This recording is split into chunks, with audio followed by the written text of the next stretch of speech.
Di siang trik ini, aku diminta untuk mencari batu di wilayah Muntilan, Jawa Tengah. Aku berniat membuat layah atau disebut juga cobek dari batu. Sebenarnya, ada banyak bahan yang bisa dijadikan layah. Namun, layah dari batu kali dan batu candilah yang paling awet digunakan serta tidak mudah pecah. Walau begitu, ada pula layah batu yang diberi campuran semen.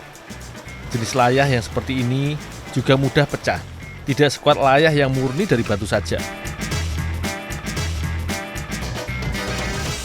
Yang menjadi pertimbangan saat mencari batu adalah ukurannya. Jangan sampai ukuran batu terlalu kecil karena tidak dapat dibentuk. Di Sungai Muntilan, tepatnya di Sungai Progo, terdapat ikan yang khas, yaitu ikan beong. Melihat orang-orang itu memancing, aku jadi penasaran, apakah mereka sedang memancing ikan beong? Barangkali sungai ini merupakan hulu dari Sungai Progo.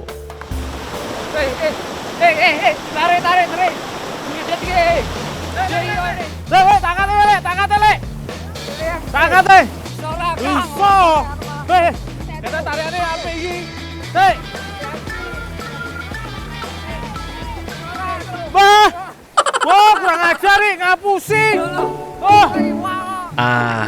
Ternyata aku ditipu. Di sini tidak ada ikan beong. Ikan beong hanyalah ada di Kali Progo. Gawat. Sepatu boot yang kubuang malah membuat masalah baru. Mbak, maaf, Mbak. Oh, kan guru-guru kowe tok nek layar bae pecah. Rasa ngojo, Mbak. Kowe sih lek guru-guru kowe layar bae pecah toh. Bisa mancing kok orang. Wes, maaf. Wes ngene wae, Mbak. Ane wae aku mau golek watu toh, arep gawe layah. Engko tak gawe layah tak ijoli piye? Aku iso sampean gawe. Engko tak gawe toh, tak ijoli. Ya wis Kang, ben padha penake. Coba kita joli wae iki kok piye? Untung Mas Ajis juga membantu memperbaiki keadaan dengan memberikan hasil tangkapannya. Ya engko tak goleki gampang. Ngene Mbak sapa? Sebagai bentuk tanggung jawab, aku akan membuatkan layah untuk menggantikan layah Mbak Farah. Iya. Ya engko tak gaweke. Heeh. Ya wis Guru-guru kowe Kang. Yo untung aku wis entuk watu nggo gawe layah mau.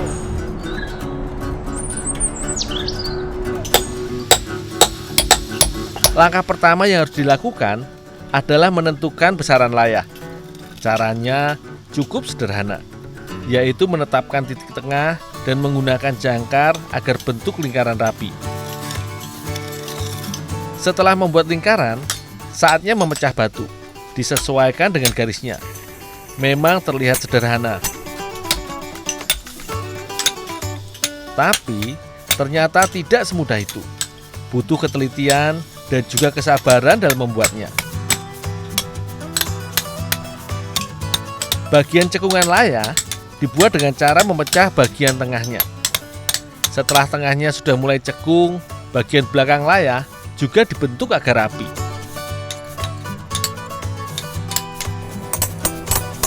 Tapi ternyata hasilnya tidak serapi yang kukira. Wis dul ket mau gawe raja didadi. Wes bentuk Kang. Kok ngono bentuk para karo-karuan ngono kok. Nyoh iki teko gawe nyoh. Timbane selak dinteni mbake mau lho. Oh, Kang mecah mbake, Mbak. Ayo, selak dinteni mbake kae mau lho. Tak gowe Kang ya. Yo. Makasih ya Kang ya. Ya.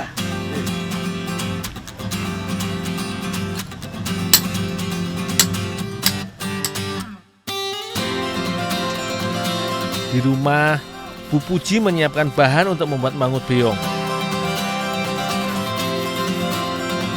Mangut beong merupakan makanan khas dari Muntilan, Jawa Tengah. Seperti olahan mangut pada umumnya, mangut beong ini juga menggunakan santan sebagai kuahnya. Ikan beong yang tadi diberikan dipotong terlebih dahulu menjadi beberapa bagian. Ikan beong juga dikenal sebagai ikan baung. Ikan ini masuk dalam keluarga lele. namun dengan ukuran dan warna yang berbeda. Berat beong bisa mencapai 10 kg. Ikan ini ternyata tidak hanya bisa ditemukan di Magelang, tapi juga di Kalimantan dan Sumatera. Ikan ini digemari karena rasanya yang gurih dan cocok bila dibumbu pedas. Selain itu, ikan ini juga mengandung lemak tidak jenuh.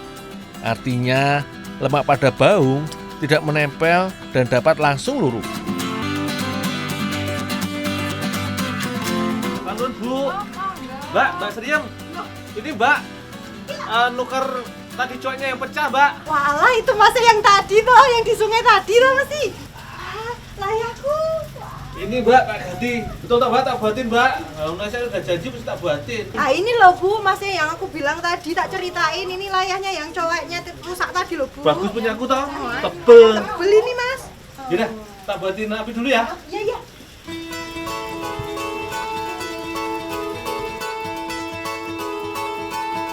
Nah, Mbak Farah akan membuat bumbu dengan layah baru yang kubuat. Bumbu untuk membuat mangut beong cukuplah sederhana, yaitu ketumbar, bawang merah, garam, bawang putih, kemiri, dan juga cabai merah. Semua bahan bumbu ini diulek hingga halus.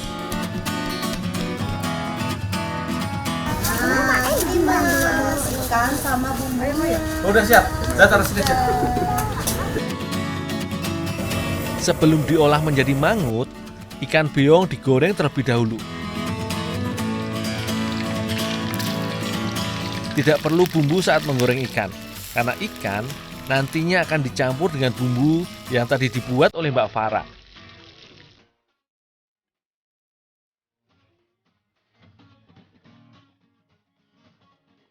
Saatnya memasak mangut beong.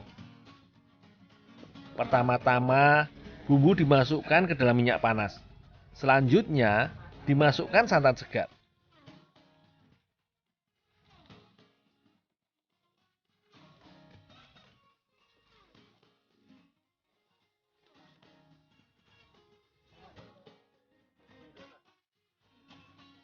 Agar masakan lebih harum dan nikmat, ditambahkan pula daun jeruk dan juga serai. Potongan cabai hijau juga ditambahkan sebagai pemanis dan pelengkap rasa. Untuk sentuhan terakhir, ditambahkan tomat hijau yang akan menciptakan cita rasa segar. Tidak butuh waktu lama untuk memasak mangut beong. Hal ini karena ikan beong sudah digoreng sebelumnya, sehingga proses masak ini hanyalah agar bumbu dapat meresap sempurna ke dalam daging ikan. Mangut beong akhirnya sudah jadi. Aromanya sudah menggoda untuk disantap. Mas Aziz, ini udah mateng Mas. Tadi beongnya Mas. Daging ikan beong terasa segar dan juga gurih. Tekstur dagingnya lembut dengan duri yang cukup besar sehingga mudah untuk disisihkan. Rasa beong kontras dengan kuahnya yang pedas gurih. Ditambah tomat hijau, makanan ini terasa segar dan rasanya tidak terlalu pekat.